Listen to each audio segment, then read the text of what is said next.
مومنو، یہ لوگ تمہارے سامنے اللہ کی قسمیں کھاتے ہیں تاکہ تم کو خوش کر دیں، حالانکہ اگر یہ دل سے مومن ہوتے تو اللہ اور اس کے پیغمبر اس بات کے زیادہ حقدار ہیں کہ یہ انہیں خوش کریں۔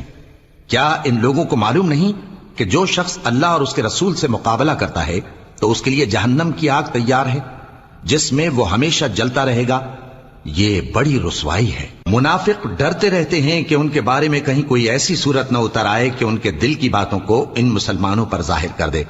کہہ دو کہ ہنسی کیے جاؤ، جس بات سے تم ڈرتے ہو اللہ اس کو ضرور ظاہر کر دے گا، اور اگر تم ان سے اس بارے میں دریافت کرو تو کہیں گے کہ ہم تو یوں ہی بات چیت اور دل لگی کرتے تھے۔ کہو کیا تم اللہ اور اس کی آیتوں اور اس کے رسول سے دل لگی کرتے تھے؟ عذر مت پیش کرو، تم ایمان لانے کے بعد کافر ہو چکے ہو۔ اگر ہم تم میں سے ایک جماعت کو معاف کر دیں تو دوسری جماعت کو سزا بھی دیں گے، کیونکہ وہ گناہ کرتے رہے ہیں۔ منافق مرد اور منافق عورتیں